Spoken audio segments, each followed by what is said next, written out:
This video is taken from the presentation recorded by the USRI-GASS conference adding synthetic voice.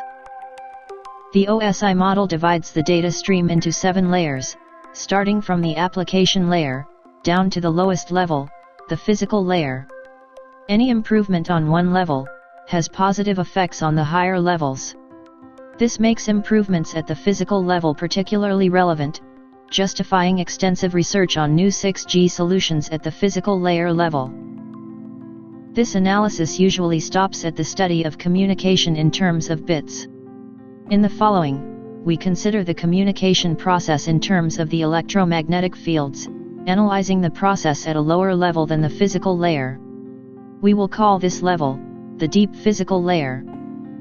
The rigorous analysis of the communication process at the deep physical layer is based on the properties of the radiation operator. The analysis is discussed for example in these papers, and will not be repeated in this presentation. However, it is worth pointing out that in analyzing the communication process, the amount of information that can be reliably transmitted along the spatial channel is limited by an electromagnetic quantity called the number of degrees of freedom of the electromagnetic field. The number of degrees of freedom of the electromagnetic field is equal to the number of singular values of the radiation operator above the noise level. In practice, the trend of singular values has an E. The number of degrees of freedom of the electromagnetic field is approximately the number of singular values up to the Ni. This number is also the minimum number of functions, capable of representing the whole set of the field that can be radiated by the source. The approach based on the singular valued decomposition of the radiation operator requires very complex basic functions. In this talk we will introduce a representation based on the approximation of the electromagnetic field by means of band-limited functions in space and time. As first step, let us consider the classic representation by series of a band-limited time domain function.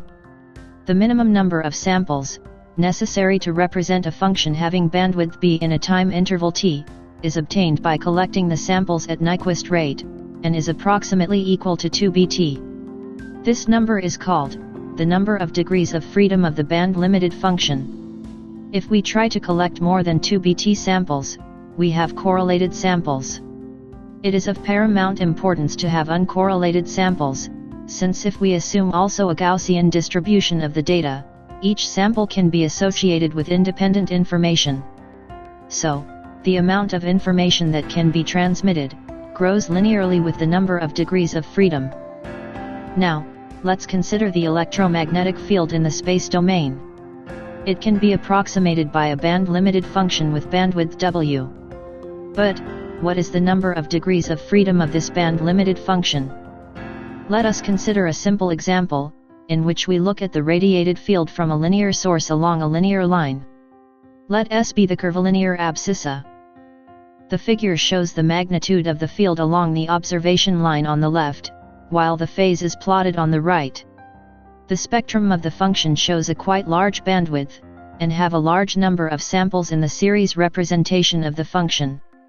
However, we can see that in some parts of the function we have clear oversampling. Consequently, not all the samples are uncorrelated. The problem is that the sampling rate also depends on the geometry of the problem. In our communication system, geometry is not used to encode information, and we are interested in quantifying information encoded only by the distribution of the current on the antenna.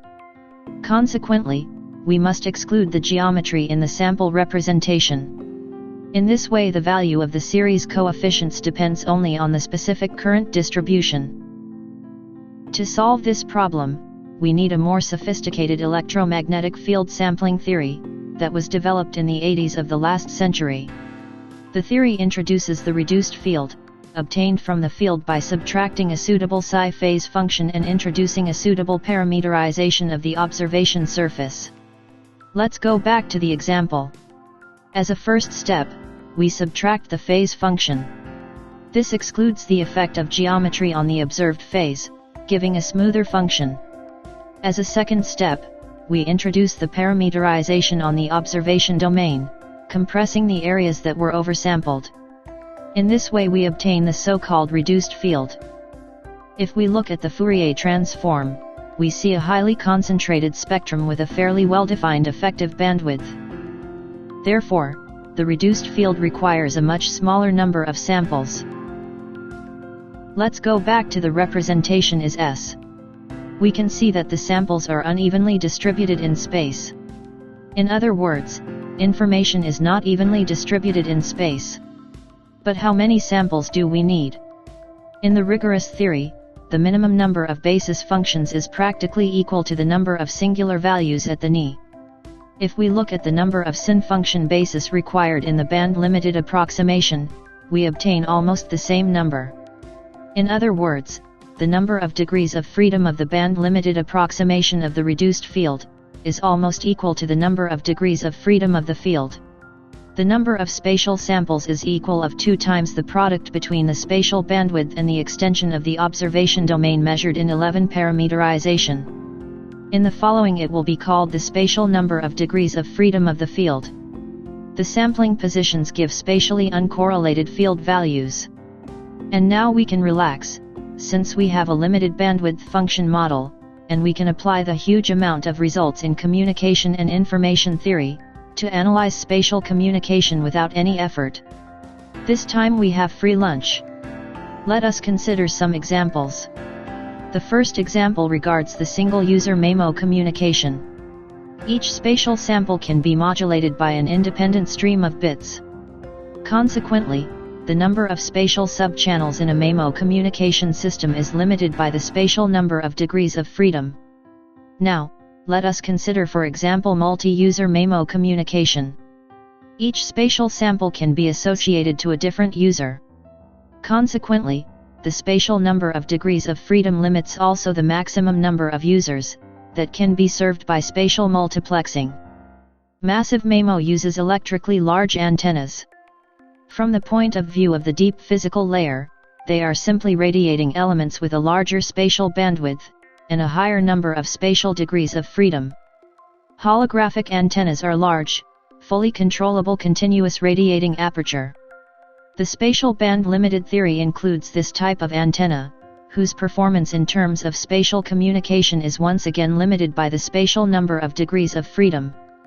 The analysis of smart reflecting surfaces requires to identify how the spatial information are distributed in the space around the antenna and the reflecting surface.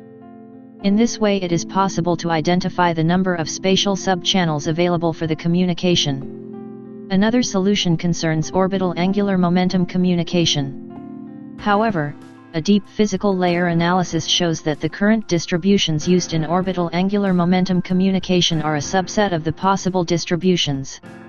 Since they are fixed and do not change with the propagation environment, orbital angular momentum communication provides generally suboptimal solutions. As a further example, using the standard information theory approach, we can obtain the channel capacity at the deep physical layer level. As last example, we will analyze the trend of the cellular communication systems from the deep physical layer perspective. We report the generation of the cellular system on this axis, the space used at the receiver side on this axis and the spatial bandwidth on this axis. The product between space and spatial bandwidth is proportional to the spatial number of degrees of freedom used by the communication system.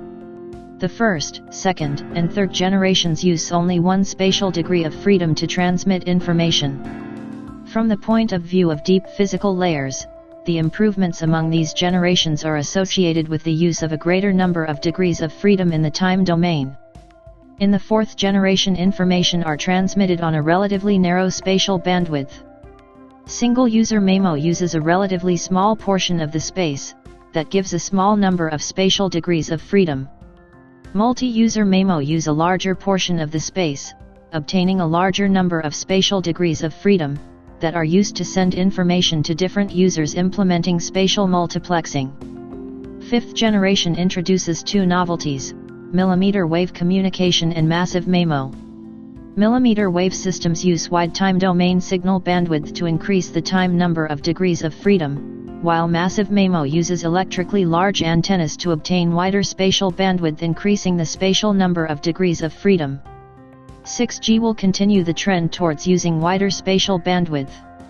At the same time, Higher frequencies will allow you to use more signal bandwidth in the time domain. In short, the trend is towards wider bandwidth systems in the time and space domain and towards extending signal processing also at the deep physical layer level by controlling the electromagnetic environment. Summarizing, the fundamental limits of a communication system are fixed in the deep physical layer. The physical layer uses the resources made available by the deep physical layer to implement specific communication strategies.